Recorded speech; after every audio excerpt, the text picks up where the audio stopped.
अस्सलाम वालेकुम। तो सुबह का आगाज़ हो चुका है और हम जा रहे हैं वैसे ही अभी को छोड़ने। तो मैंने बाइक बाहर निकाली है। बाइक बाहर निकालते ही आज माशाल्लाह रबीसा भी काफ़ी अच्छे खुशगवार मूड में थी। तो ये देखें, ये माना हम इसको कहते हैं, मुबशर नाम है इस बच्चे का। तो ये हमको बाय बाय कर रहा था, वो भी स्कूल जा रहे थे। तो हमने आपी को स्कूल छोड़ा और आपी को स्कूल छोड़ने के बाद रबीसा के साथ कुछ बातें की। रबीसा के साथ कुछ बातें करने के बाद मैंने कहा चलो अब घर को चलते हैं। तो ये देखे हम जा रहे हैं घर। और माशाल्लाह मोटरसाइकिल ते बैठ के तो सानू वैसे ही कोई टेंशन नहीं हुंदी, जो मर्जी खा पाओ, कोई मसला नहीं हुंदा। रबीसा मोटरसाइकिल ते माशाल्लाह बहुत इंजॉय कर दिया। तो इदां ही देखना हम देखो हाथ छड्डते असी सुकून नाल बैठे चिल मोल, कोई मसला नहीं सानू, कोई टेंशन नहीं सानू, भावें कुछ हुंदा होवे। तो हम घर वापस आ गए हैं। घर वापस आते ही तो फिर मैंने कहा चलो अब ज़ाहिर सी बात है 9 बजने वाले थे। 9 बजने के बाद काम पे जाने की तैयारियां शुरू। तो मैं जाने लगा तो ये मुझे तंग कर रही थी कि मुझे पकड़ो पकड़ो। तो फिर मैंने इसको उठाया, उठा के थोड़ी सी गपशप की रबीसा के साथ। गपशप करने के बाद निकलेंगे इंशाल्लाह दुकान के लिए।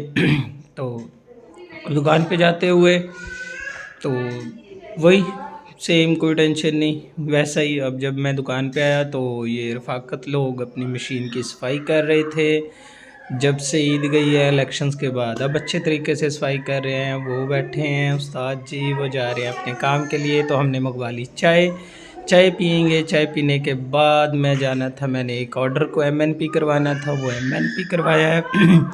एमएनपी करवाने के बाद मुझे बॉस ने बोला कि जाओ जाके एनवेल्प उठा के लाओ, इश्तिहार पड़े हैं। वो उठाने गया था तो उधर वेट करना पड़ा मुझे।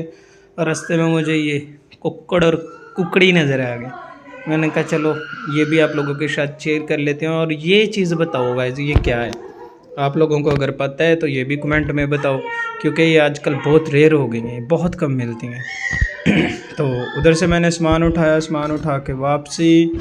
इसको हमने 2 बजे गाड़ी पे रखवाना था तो काफ़ी ज़्यादा टाइम कम था मेरे पास, इसीलिए मैंने व्लॉग में कम लिया। तो उसके बाद आके मैं बैठा। बैठने के बाद थोड़ी बहुत बातें की और खाना आ गया। खाना खाने के बाद फिर हम जाएंगे नमाज़ पढ़ने। और नमाज़ पढ़ के आके मैंने ये मैरिज सर्टिफिकेट बोलते हैं इसको, या आप लोग कुछ भी बोल सकते हैं, ये प्रिंट किया।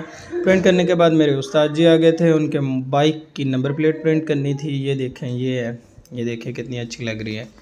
ये प्रिंट की है। ये प्रिंट करने के बाद ये वाली उन्होंने बोला कि नहीं ठीक, हम ब्लैक कलर की जो होती है ना, ब्लैक क्रैलिक होती है, ब्लैक क्रैलिक में प्रिंट करते हैं। तो उसके बाद हम ब्लैक क्रैलिक में प्रिंट करेंगे number plate. Number plate print करने के बाद मैं वो भी दिखाता हूँ आपको, उनकी बाइक पे लगा के उसकी फ़र्स्ट लुक कैसी आती है। वैसे ये भी माशाल्लाह बहुत अच्छी प्रिंट हुई थी, काफ़ी अच्छी लग रही थी, बहुत प्रीमियम लग रही थी। तो उसके बाद ये देखें, मैं अब आपको दिखाता हूँ। ये लगा दिए हमने, माशाल्लाह काफ़ी अच्छी लग रही है। उनकी बाइक भी न्यू थी, उन्होंने न्यू बाइक ली है। न्यू बाइक ली है तो ज़ाहिर सी बात है नंबर प्लेट तो मस्ट होती है। उसके बाद फिर से मैं जा रहा था नमाज़ पढ़ने। तो ये देखें, ये बच्चे खेल रहे थे, फ्रिस्पी बोलते हैं हम इसको, ठीक है। तो इसने सीधा मारी, मेरी तरफ ही आ रही थी। तो मैंने इनकी वीडियो बनाई तो वो बोल रहा था कि ये देखो भाई वीडियो बना रहा है, वीडियो बना रहा है। उसके बाद नमाज़ अदा करेंगे। नमाज़ अदा करने के बाद मौज़म भाई ने लेना था लैपटॉप, तो हम आ गए मार्केट। मार्केट आने के बाद हमने लैपटॉप लिया। लैपटॉप की स्पेसिफिकेशन वगैरह चेक की और सारी चेक करके मौज़म भाई को लैपटॉप लेके दिया। अल्लाह पाक इनके नसीब में करे और इनको चलाना नसीब करे। तो आज के लिए गाइस इतना ही, इंशाल्लाह मिलेंगे कल के व्लॉग में। तो तब तक के लिए अल्लाह हाफिज़, और मेरे चैनल को सब्सक्राइब कर दें और मौज़म भाई को कंग्रेचुलेशन बोलें।